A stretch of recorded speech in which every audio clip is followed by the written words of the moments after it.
This is Ray Anderson. Welcome to another episode of Good Hearted Leadership.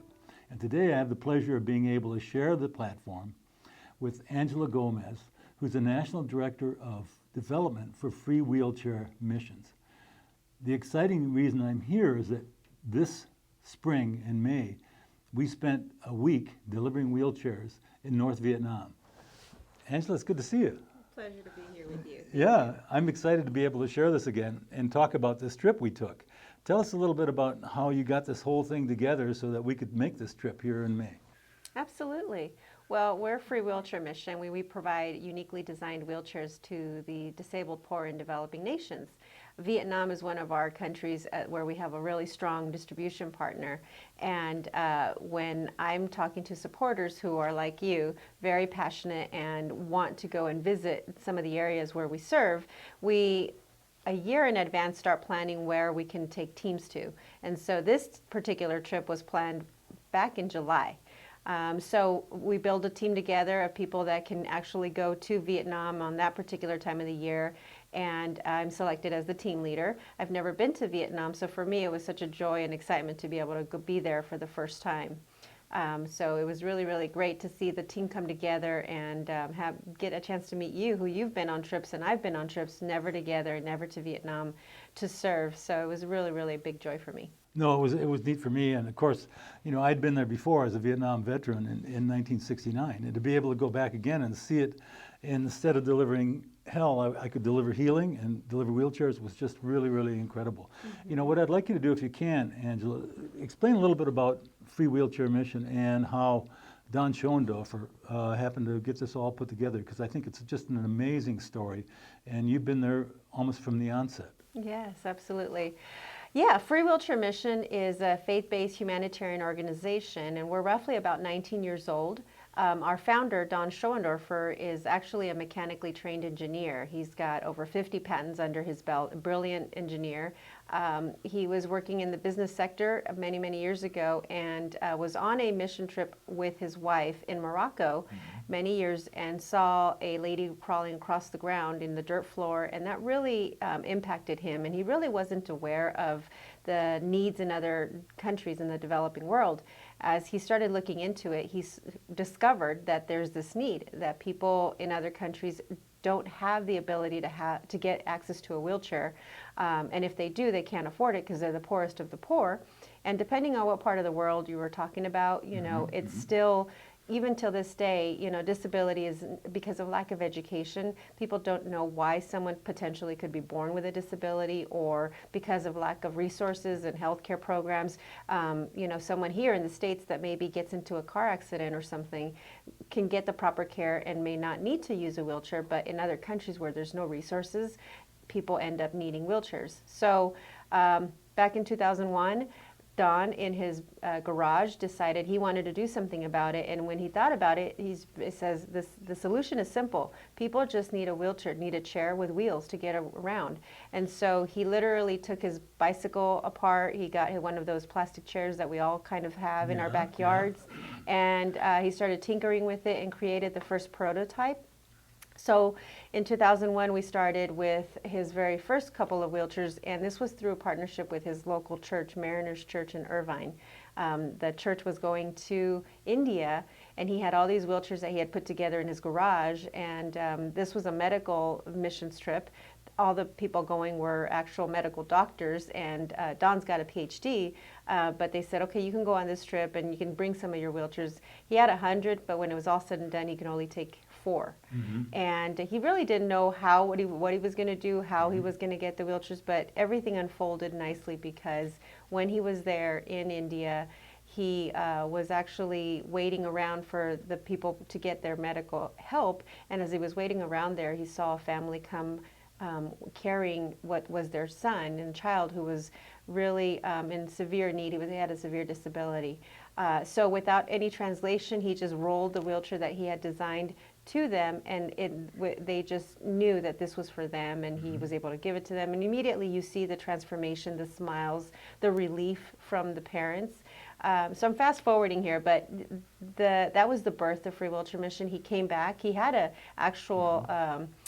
job. When he came back from his mission trip, he discovered that his company went bankrupt, and he was out of a job. So and Don was started the mission because of his faith, and he felt, okay, God was telling him he's got to do this. This is what his new mission in life is, and so got a 501c3 going, and now we've distributed over 1,200,000 wheelchairs in 93 countries. And we do this because we partner with like-minded organizations around the world who help us identify and find the people that need the wheelchairs. Right, right. And so in Vietnam, that's how we are able to do that. And tell us a little bit more about Vietnam, because this isn't the first load they've gotten. How many wheelchairs have gone to Vietnam itself, and who's your partner there? Tell us a little bit about that. Sure. The organization that we partner with is called Giving It Back to Kids. It's also a faith-based organization that is only focused in providing services in all of Vietnam. They're based out of Da Nang, and with them we've been able to distribute 178,000 wheelchairs all over Vietnam, and we've been partnering with them since 2004. It's a really great organization. Their primary focus is to provide aid for children, hence the name Giving It Back to Kids, to unwed mothers, providing medical care. It originally started with providing not an orphanage but a home for children that were abandoned, and it's evolved over the years to provide much more services for the people of Vietnam. And wheelchairs is one big component of what they do. They're able to not only provide other kind of medical care for some of the people in need, but also now give wheelchairs working with the local municipalities as well and the local officials. I'd like you to explain a little bit more about that, but we're talking about 178,000 wheelchairs, and you've been involved with probably 150,000 of those, or in that neighborhood, since you started. What took you so long to go? Personally, to visit Vietnam, well, the thing is that although we work in 93 countries and we ship all over the world, not all of our distribution partners are able to host groups like how you and I went. Certain partners are able to, either because of resources that they have or also safety reasons. Right. And so throughout the years, many of our supporters have asked, to go to different countries. We provide roughly anywhere from 6 to 8 trips a year.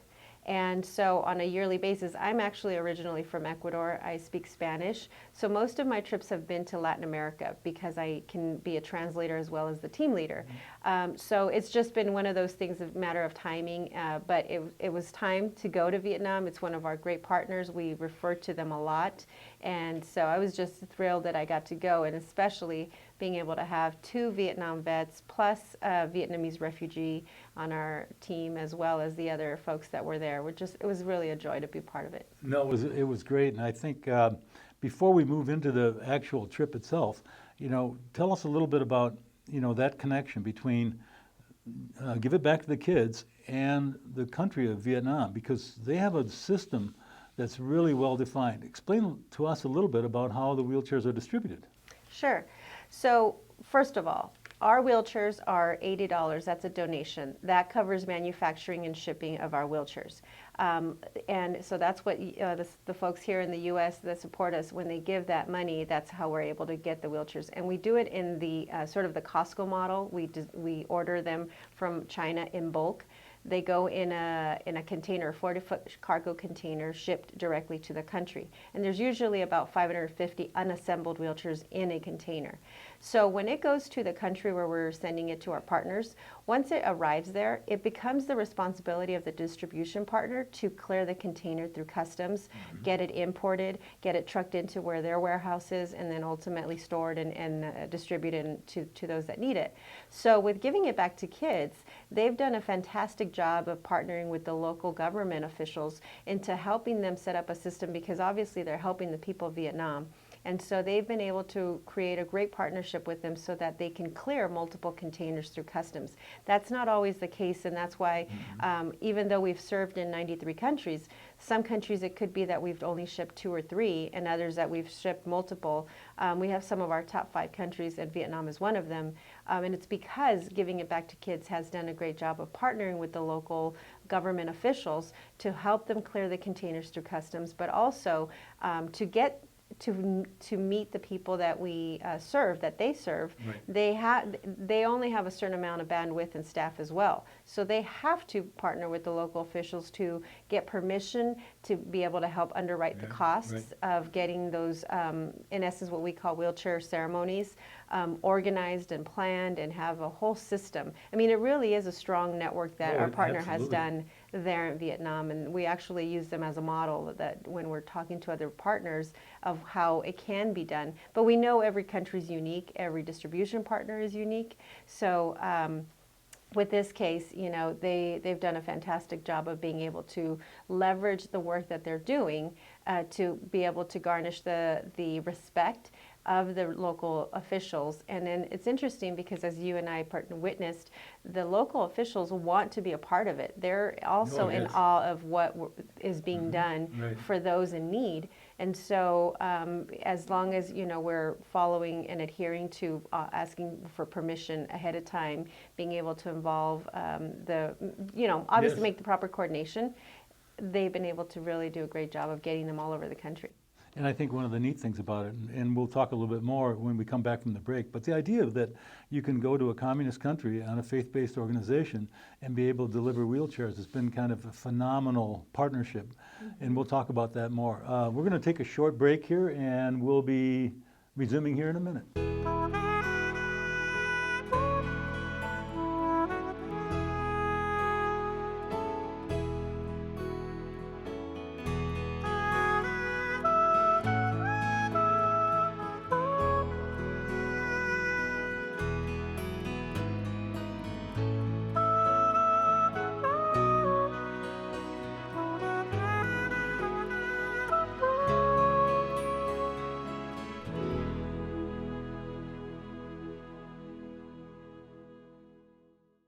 Well, welcome back. And so this is our next segment of this journey with Angela Gomez, National Director of Development over at Free Wheelchair Mission. From now on, we're going to be talking about our specific trip, which was from May 21st to the 24th. And we were in North Vietnam, in Thanh Hoa Province, which is a little bit east of Hanoi. So as we move forward, you're going to be able to see some of what we had seen and what we did. It was just a phenomenal trip, and Angela did a marvelous job of leading us. So one of the things that I think was powerful for both myself and Peter is that we'd been there before in 1969 and 70, and then we were there as a part of a team that was part of the war. I was with the 82nd Airborne. He was with a special ops group that was looking for intelligence at the time. What you see here is a picture of Peter and I, between us are veterans of the North Vietnamese Army.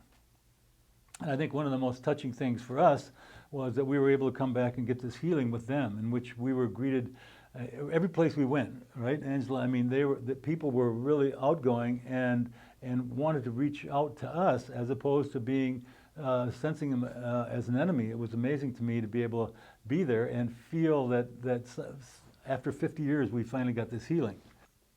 So, you know, the interesting thing is, Angela, we had the team. What I wanted you to talk a little bit about, in Jamaica we had formal meetings, and we have them here. You know, we were given this plaque, which was really unusual. Is that consistent with your own experience? Tell me a little bit about that. Absolutely. I think we tell people all the time that, you know, in a lot of countries, it's an honor to have Americans come and visit and be with them, especially in some of the poorest areas where we're going and serving. Many tourists don't go to these areas. Right. So for them, it's an honor to have us there. And so there's a lot of formality with speeches and thank you speeches, and it just happens every time, and especially in Vietnam. We've been told that by our partners, so it's to be expected. Right. No, and it was amazing. And also, you know, this is an example of kind of one lunch, and we'll have another. So this is common along all the partnerships. Is that true from your experience? Yeah. You know, number one, we always wanted safety for the teams because you never want anyone being sick. That's no fun. So our partners will find the best place possible to take a group that, you know, they can be confident you're using filtered water and all that. So in Vietnam, you know, there's every country's different. So Vietnam, there was, you know, as you can notice, there was like a buffet of food and it never ended. wanted. And it was more and more and more. But it was really sweet because that's their love language. Here's one of the things I want to share very briefly. And, because both Peter and I are veterans, we had this opportunity to really get a chance to share an experience with these soldiers that we were fighting, in 1969. And so there were several occasions in which both Peter and I had an opportunity to be able to share that experience, and we've taken some pictures. From you as an outsider, what was your observations of Peter and I as we kind of met with these people?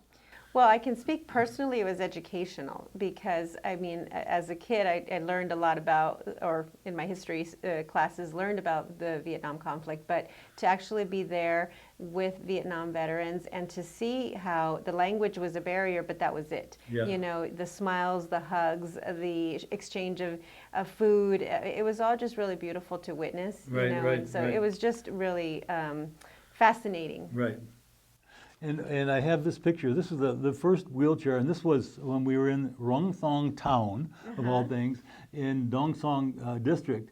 And were you surprised that a lot of the people that we delivered wheelchairs to were older? No, because our distribution partners have shared that with us. In the Vietnamese culture, there's a lot of reverence for the older generation. And so we knew that a lot of the wheelchairs do always priority goes to the older generation.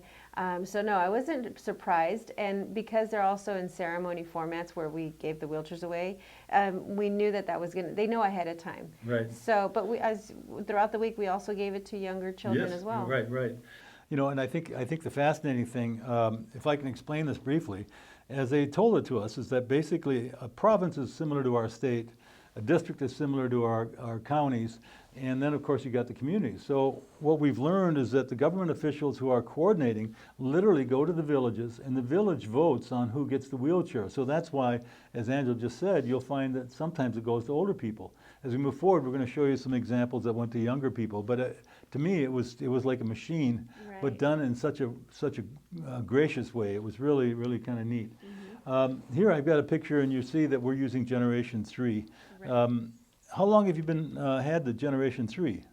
Not too long ago. So we're 19 years old, and for, Generation 3 came out, I want to say, in 2013. I have to refresh my memory on some of these facts. However, our founder, Don, knew that some of the feedback that we'd gotten from the field was that they wanted a collapsible wheelchair. Right. Really still very sturdy, mountain bike tires, but collapsible so that way it can fit through narrow doors as well as maybe even on buses and so forth. Yeah.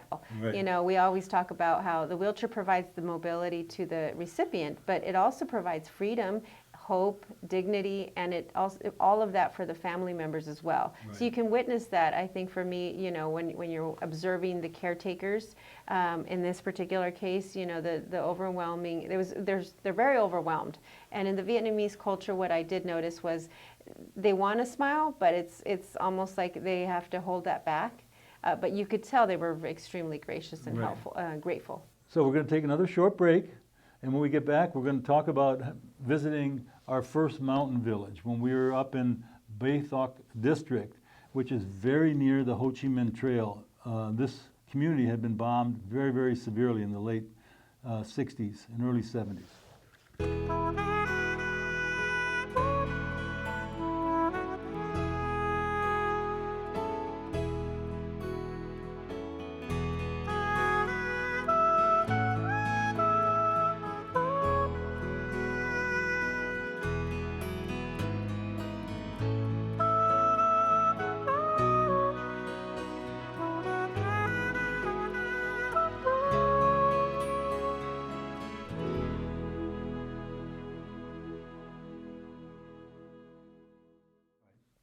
So welcome back. We're now on to the next segment, and on the second day, which was May 21st, we ended up in the mountains, which were roughly 3 hours west of Than Hoa City. and it had rained tremendously the night before. Did you? What were your thoughts on that? Well, I was a little nervous, to be honest. As a team leader, you know, you hear all this rain, and I already knew where I'd never been there, but I knew it was going to be a long ride over there. So I get nervous, and but in talking to our distribution partners that morning, our hosts, and saying, is it going to be safe? Should we cancel, you know, the day's activities, because it rained all morning and a lot of lightning. But they said, no, it's safe. We can go. And I thought, okay, well, they're the experts and they know the country better than I do. So if they're saying it's okay, then, and they've hosted so many teams in the past. So I had to trust that they knew what they were saying and we were safe. Right, right. And the interesting thing, it was the picture you see is the clouds over the mountains, which were really, it was really gorgeous. Yeah. I have a short picture here of the entire team of our translators. They were just a great group of people, weren't they? Absolutely. They kept saying, you know, we're the heart of the organization, of the people. We kept doing the little. Yeah, this is a symbol that, right? So, and I wanted to share this story, and as Angela's responsibility was to kind of share among all of us, and this gentleman in particular really affected me because, first of all, he was a veteran. He'd had a bad experience in his own life. Simply by virtue of losing his paperwork, he was not given a retirement as many of the other veterans that we were able to see had been. What was fascinating to me, and this is the feelings when you realize that this is a country that is dedicated religiously to ancestry worship. And after having returned as a driver for one of the trucks on the Ho Chi Minh Trail where he was wounded, he and several of his friends went back to that village where they were way down on the Ho Chi Minh Trail and actually brought the bodies back so that they could keep the families together. It was just an amazing experience for us, and we were really touched by this particular guy. And as you said, Angela, you were busy kind of talking to everybody, right? Yeah, absolutely. My role is to make sure it almost like orchestrate the Yes. distributions, that every single participant gets an opportunity to, you know, meet the recipients, interview them, get to hear their story. And making sure that there's enough translators to go around. Right. So there's a lot of activity throughout each particular distribution. Right. And so what you're seeing here is an example. I think you're sitting on the left here, but basically there are three teams all talking to a recipient and trying to learn the story. And I was the one working with this gentleman who had been wounded back in the 50s. Yeah, because part of what makes these trips powerful is getting to know the recipient's story and their caretakers. Right. You know, what happened, why, what have they not been able to do, you know, what can they do now potentially. Yeah, right, so right. It's really neat to hear, you know, the hope Yes. through what they share with us. Yes, and I think that's, the wheelchair, people don't really understand the power of the wheelchair until you get somebody who hasn't had any mobility and now it's transformed their life. It's just really, really amazing. I'm going to show another short video here. Because of the rain, we were unfortunately not able to deliver all the wheelchairs. Many people came in on scooters to pick them up because basically there was too much. So the video you're going to see here is basically what I call the Vietnamese SUV. Again, because of the rain the night before that we had to deal with, very few of the people who actually were getting wheelchairs were able to attend, and so we were able to take a group picture which had everybody who'd gotten a wheelchair that was there, and then all the team behind them. So it was really kind of a neat opportunity. I love every time we took the group picture, it was fun because everyone wanted to be in it, and everyone was fascinated by your height, yours and Peter's and everyone else's, your son. Right.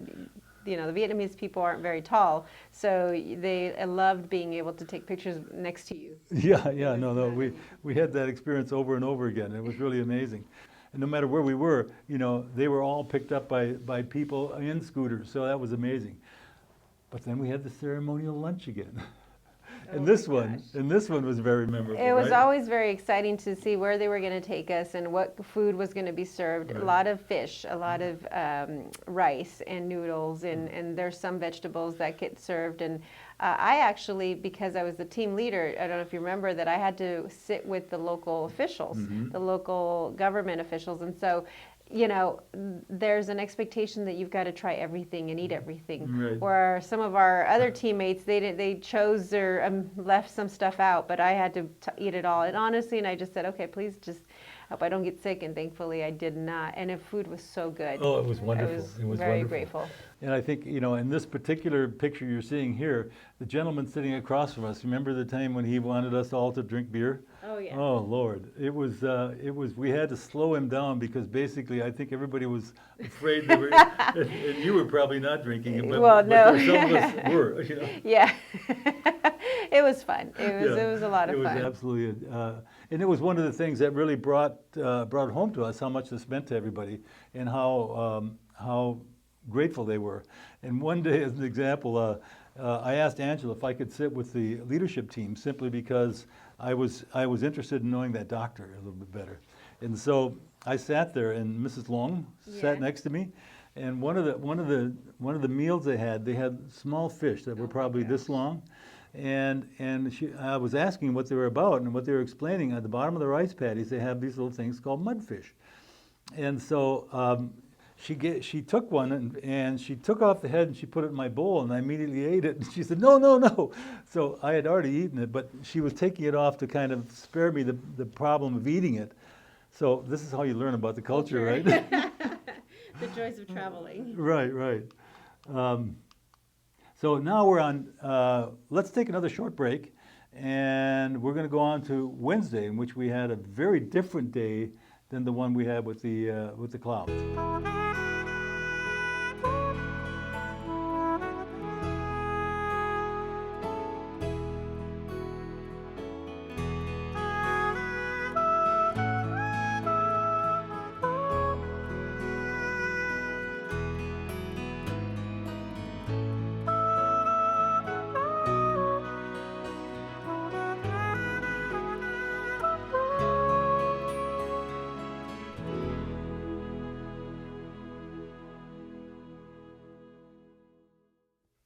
Well, welcome back to this segment. Angela and I are now going to talk about our trip on Wednesday, the 22nd. We're now more than halfway through the trip, and we're in what's called Howluck province, or district, which is very near San Juan City. So it wasn't a long drive, and mostly there we ended up spending a lot of time with older people, but we were close to them. We were able to spend some time. Do you remember this particular visit and being with the people there? Yeah, again, my role is unique in that I'm on the outskirts trying to make sure that we have enough wheelchairs prepared for the next Right. site, making sure that we have enough water. What I remember is it's so hot, it's so humid, and everyone's sweating. And a few of our team members had some medical, sensibilities. Yes, yeah, So yeah. I had to make sure that we are keeping people cool Right, or right. making sure they had enough water. So for me, every site is a unique experience in that I'm just making sure that there's shade. Yeah. They had the wheelchairs for us to assemble right in In the sun. an open space, which is Right. usually not a problem, but Right. in that kind of humidity, I said, okay, we got to figure something out because we're all going to faint. Yeah, yeah. No, that was absolutely true. In this particular context, there were, again, it was predominantly older people. But as I said, this was done on purpose, and each of the villages had an opportunity to pick who they wanted to get done. Right. So the point is that for us, I learned a tremendous amount. Absolutely. And again, just to see the gratitude on the people's faces for having a wheelchair was just absolutely astounding. What I love is that, we talked about speeches. I wanted to give everyone an opportunity on our team to give a speech, and so I was blown away at how great public speakers everyone was. Just the gratitude that was conveyed to the people we were visiting and Right. serving was really thought out. Right. I was just, and you think you'd been practicing the speech for months, but you did a great job. The whole team did. No, it's just amazing, because you would literally let us know probably 10 minutes before, do you mind speaking here? And so, yeah, thank you. And I too thought that everybody did a great job. This picture here is really remarkable to me. And like I said, I think one of the most fascinating things was being able to talk to the veterans. And in this particular image, there's a picture of a woman. And I think one of the things that I found from Vietnamese veterans when I was earlier is that they were surprised at how many times they found, soldiers when they went out to do body counts that were women. And in this particular context, what you have is a picture of a woman who has her photo from being a veteran back in 1970. and she's been carrying it ever since. And here we are being able to share that experience together. It was remarkable. This story to me is one of the most powerful ones in our trip. I'm going to start a little bit because it really touched my heart, and then I'd like you to add to it. But basically, we went to this village, and this was in Ha Thung district, and we ended up on a long, narrow pathway and ended up on a little house. And the owner of the house was a 73-year-old woman who had a 12-year-old boy who had cerebral palsy. We were told that what had happened is that when she was in her early 60s, she and her husband decided they wanted to adopt a child because they had lost a daughter. They got the baby when it was 4 months old, but didn't realize it was disabled until it was a year and a half. She subsequently lost her husband, and what she had to do to survive is she had a small peanut farm. It had some corn on it, and basically she was living on $23 a month. And every day she would take her son and walk him to school in a wagon and then come back and bring him home every night. It was just an amazing thing, wasn't it? Oh, talk about resilience and the human spirit. When we got there, even though what you just described, it was extreme poverty, dirt everywhere. The love that this lady had for her child was beautiful to witness. And also, here we had probably 20 people At least. coming to her little farm or her home, and she had prepared corn for every single one of us, Right. peanuts for every single one of Right. us, and we, definitely ate, and as well as the local people that were nearby. Yeah. But what was really powerful is that, she doesn't have anything, but she gave us everything she had. Who Right. knows how much money that everything we ate, how much income that was probably Yeah. taking away from her. It was in a faith term, it was the widow's mite. I was just blown away that she had taken the time to serve all of us. And you can see here from the picture, on the background is some of the corn. She had a small plot of peanuts. I mean, it wasn't a big plot, and to see how she was able to do this was remarkable. We also had tons of kids. You remember all the kids that were there? Oh my gosh, oh yeah, there's not her kids, but just the Yeah. local neighbors. Yeah. Again, we're a sight to be seen, who is coming to this little village and visiting this particular family. And so all the neighbors come out of the woodworks and they want to see what's happening. And kids, curiosity, they want to see who are these people with these green shirts and Right. they look different than us. And so it was nice because we also brought, what I love about our trips as well is that our teams usually bring soccer balls and toys for children, Right. and because you're inevitably going to meet kids Right. throughout the week. And so we were able to shower them with a few little gifts. Yeah, Not and- much, but little. Was enough, and they were all, and in fact, this picture here, you can see, they're all looking to see mesmerized by the little cars that they got and so forth. Right. It was absolutely amazing. This picture is telling, because I think one of the things that I learned when I was there, which was really fascinating, those of us who have any history of Vietnam, we were just blown away when we learned the culture and how it's over 2,000 years old.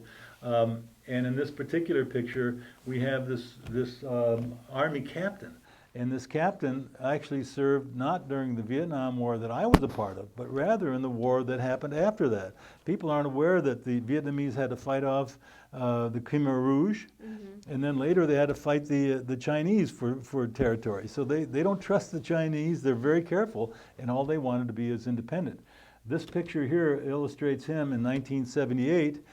He stepped on a mine, he lost his hand and his arm, but because he was already a captain, he's been well taken care of. Yeah. Even so, this is an example of how we were still able to provide him a wheelchair because that was something the government didn't have. Absolutely. I think, we saw different extremes. The story we just talked about earlier, where it was a lady with her child in a farm, very poor, and probably didn't have anything inside her home. And yet in this case, you can see that it is a little bit more well off, and yet still needed to seek a free wheelchair. So anyway, then we moved to another Vien Din in the morning on the 24th. It was the last day we were there. And we're moving into more children like we did yesterday.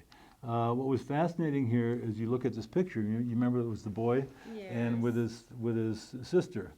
Tell us a little bit about both of them, because that was fascinating. Well, I was outside making sure that we got more wheelchairs set up for the other region we were going to be sending, Yes. even though our team wasn't going. So I didn't get to hear the story inside, and that's why for me every trip sometimes it's heartbreaking because I want to hear every story. I want to be able to be there.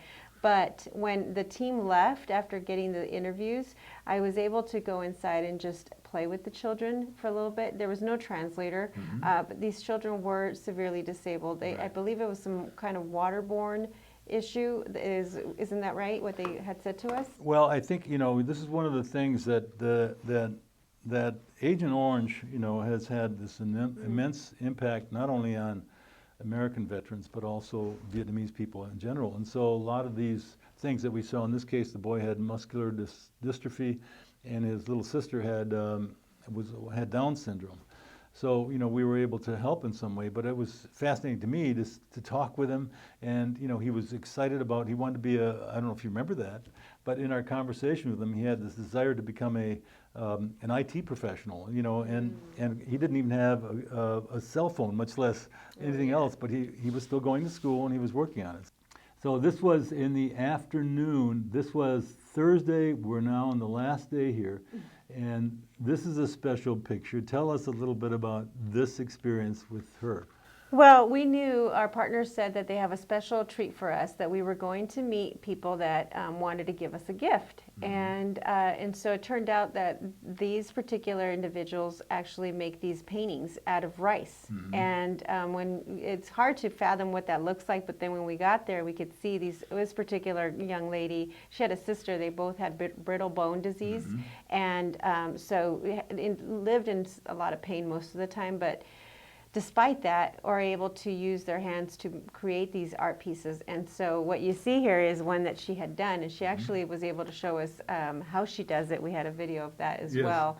But we actually were able to bring some home with us, and it was roughly about $15, right?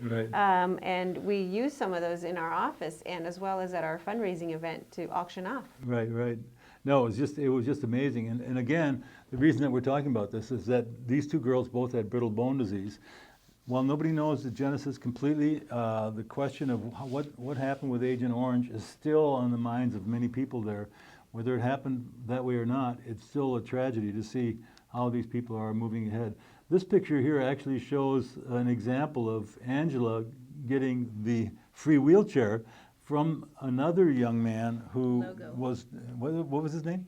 I don't remember his name. I was saying the logo. They had gotten access to, they knew we were coming, so they had ahead of time prepared this, and so that's the Free Wheelchair Mission logo on rice. It's a really beautiful, beautiful piece. Right, and he had developed this, and he isn't, what he's doing, he's going out to the community, and he's going to these disabled people and teaching them how to do these art with rice. It's just a fascinating example of ingenuity and people who are differently abled. And one of the things that the wheelchairs do for them is that many times they can go out and they can start making a living for their family, when in the past they had to be cared for completely. So let's take a short break and then we'll wrap it up in the next segment.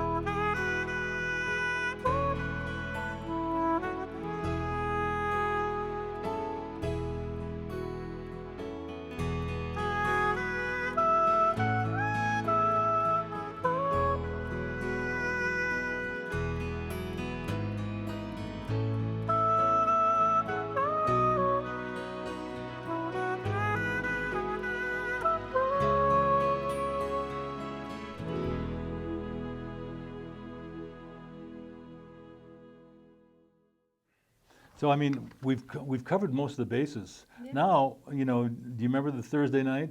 Oh yes, I remember it.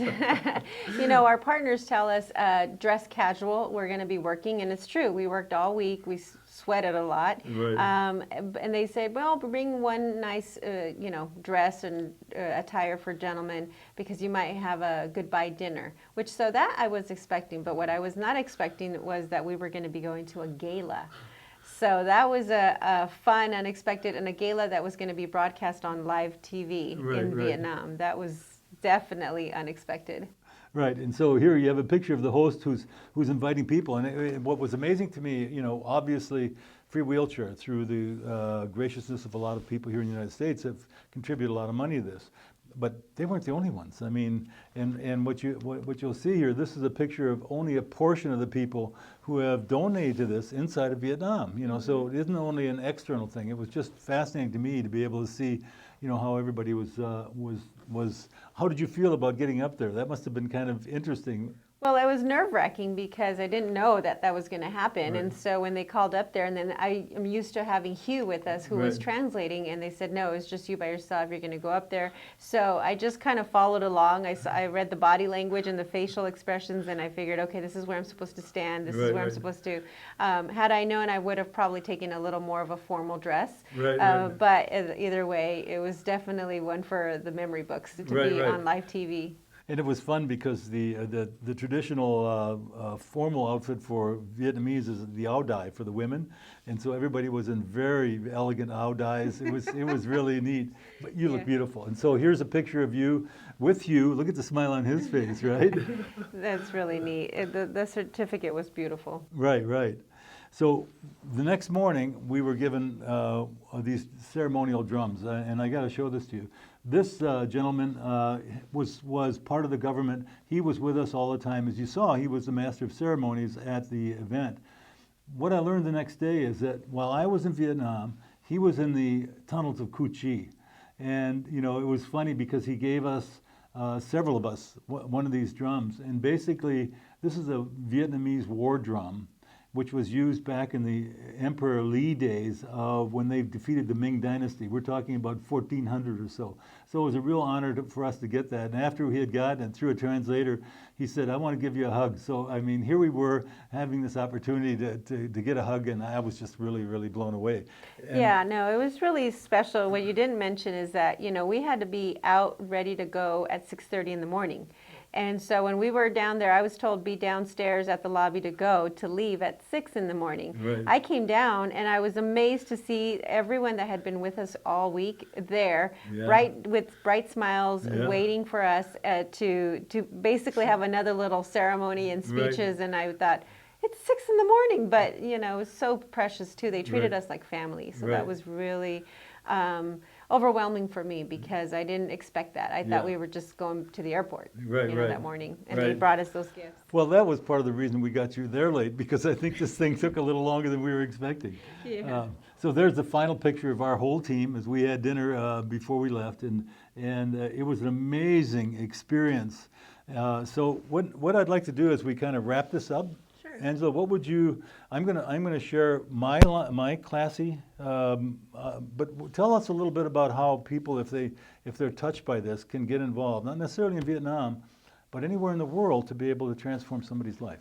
Sure. As I mentioned earlier, you know, a wheelchair, the gift of mobility for us is $80. That covers manufacturing, shipping, and it gets someone the gift. So for us, we're looking for opportunities to come and speak and educate folks and let them know about this need. Not a lot of people realize that in the developing world, some people end up in rooms locked up for years. Yes, They just yeah, don't yeah, ever yeah. see the daylight, or they just don't have a wheelchair. Right, right. And so for us is just educating people, and we have discovered that when people become aware, they want to do something about Yeah. it. They want to get involved. So if you have the ability to make a donation, great. It's $80. Yeah. We ship containers, Right. 550. Every level, every donation is welcome, as well as creating fundraising pages. You know, we have opportunities. People do. I want to be an ambassador. I want to do something for. I have a birthday coming up. In lieu of gifts, I want to ask people to donate a wheelchair instead. So we have what we call tribute gifts, and, Right. and people do that all the time for weddings, for birthdays. Sometimes even when someone passes away. We recently had Right. the families say, in lieu of flowers, we want to ask people to honor our loved one by donating a wheelchair. Right. So there's those ways of giving. And you know, it's 70 million people. 70 million people around the world need a wheelchair. So for us, we're just trying to help one at a time. $80 help someone. So our website, you know, our different ways of giving online. We have the traditional way as well with checks. Right, right. freewheelchairmission.org is where you can learn many ways to get involved with that. If you want to give, this is my classy site. The video will be on there, so if you want to see it, we'd love to have you. Angela, thank you so much for coming and sharing this story with us, and also sharing all that you've done over the years. You know, you've made a Thank huge you. difference. So. I appreciate it. It was a joy and honor to travel with you. Oh, thank you. Thank you. Thank you very much.